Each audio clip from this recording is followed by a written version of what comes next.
Viral ang ilang pulis sa Pampanga dahil sa maagap nilang pagresponde sa isang driver na hinimatay sa loob ng sasakyan.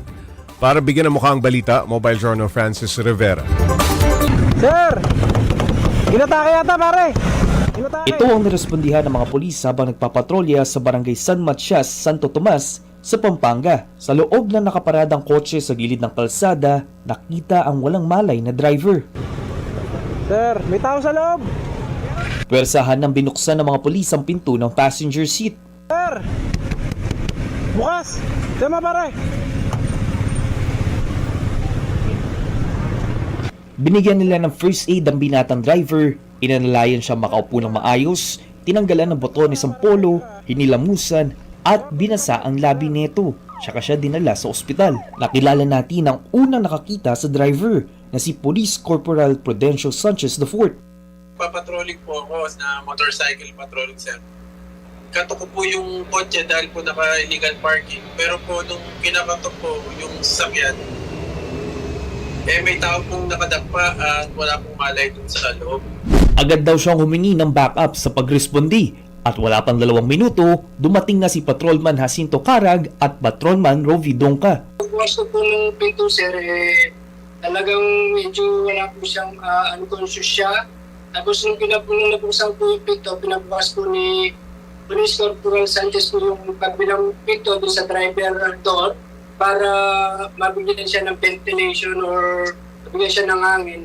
Ayon sa mga pulis na rumispondi, bumaba raw ang blood sugar ng 20 anyos na driver kaya nawalan ng malay. Hindi po siya kumain ng almusal at tanghalian at di rin po nakainom ng gamot, sir. Nung nagising po siya, sir, nandun na rin po yung nanay niya. Tinawagan rin po ni Patrolman nung yung nanay niya dun sa lisensya niya, yun in case of emergency. Uwi na po siya, nakauwi na po siya sa kanilang bayan, nasa maayos na kondisyon na po.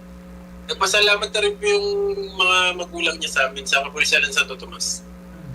Umani ng papuri ang maagap na pagrespondi ng mga pulis, pero para sa kanila, pagtupad lamang ito sa kanilang sinumpaang tungkulin. Maraming salamat po sa mga magagandang feedback. Paitingin po natin ng police-community relation po. Tubiling na humingi sa amin, no? Tawagan kami, sir, kasi yun naman yung sinumpa namin tungkulin, sir, na tulungan sila at pagservisyo para sa kanila, sir. Walang bayad ang paggawa ng kabutihan, kaya pag may pagkakataon, piliin natin itong gawin sa ating kapwa. Mga kapatid, Mobile Journal Francis Rivera po hatid ang mukha ng balita. Kasama natin si Mobile Journal Francis Rivera kaugnay ng balitang yan. Okay, Francis, nung nakita ng pulis itong sasakyan, matagal na raw ba itong nakahinto sa gilid? Pops J, mahigit siguro mga daw yun, mga 5 minutes nang nakahinto yun sa harapan ng magandang usapan to sa gasolinahan. No? Oo, parang alanganin yung parking niya. Illegal parking, kaya nakuha na nila ng atensyon, kaya pinuntahan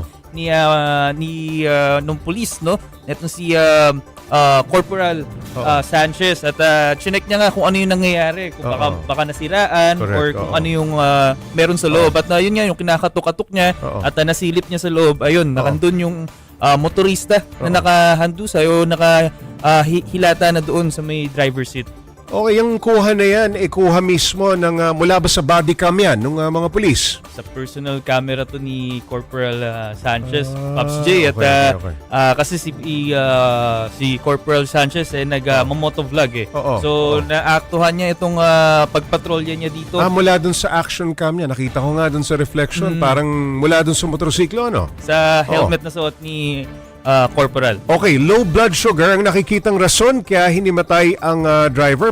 Ano ang paalala ni sir sa mga biyahero? Yes, Pops J, syempre unang-unang kailangan hindi lang yung sasakyan natin kondisyon, pati tayo mga driver, yung kondisyon din at panatiliin din nating malusog at malakas yung ating pangangatawan at ingatan niya raw at hanggat maaari ngayong mainit na ang panahon stay hydrated, uminom lagi ng tubig. Inom ng tubig. Okay, maraming salamat Mobile Journal Francis Rivera.